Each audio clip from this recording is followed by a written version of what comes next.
Today's dictation is from Times of India article. Ready? 3, 2, 1, start. The Delhi Sessions Court order granting bail to climate activist Disha Ravi ends the trauma of jail for the 22-year-old. The 10 days she endured in custody on the basis of scanty and sketchy evidence raised question of Delhi police.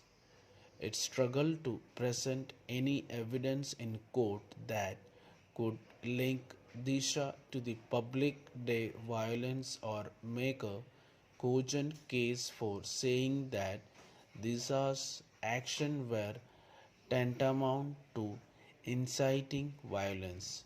Further, the additional sessions judge Dharmendra Rana's 18-page order, peppered with insightful observation, also offers good reasons to junk sedition laws para, with police and prosecution harboring no compunction presenting dissent as crime, the safeguards against sedition are failing. Judge Rana writes, perusal of the said toolkit reveals that any call for any kind of violence is conspicuously absent. In my considered opinion, citizens are conscience keepers of government in any democratic nation. They cannot be put behind bars simply because they choose to disagree with the state policies. The offense of sedition cannot be invoked to minister to the wounded vanity of governments.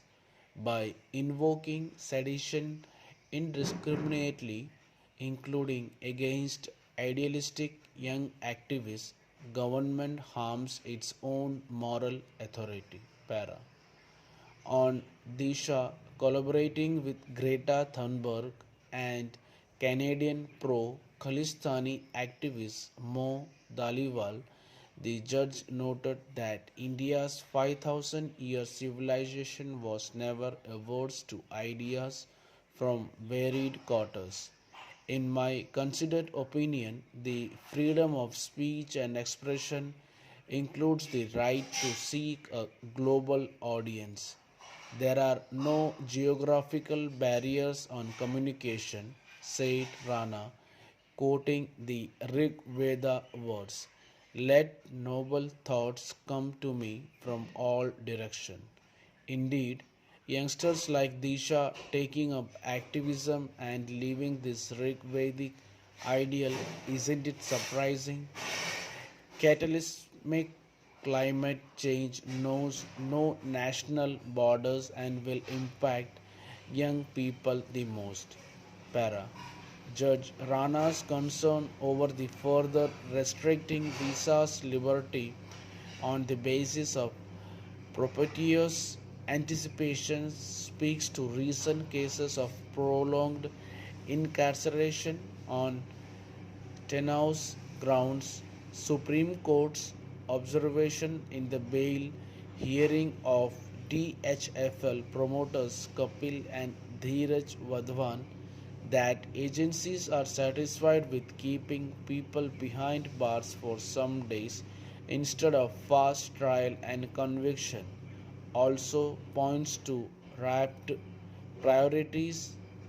A reputed US digital forensic firm's report of incriminating documents allegedly planted through malware to implicate accused person in the Algar Parishad case calls for speedy trial or alternatively bail, as Justice Chandrachud observed while granting Arnab Goswami interim bail in Mumbai police abatement to suicide probe.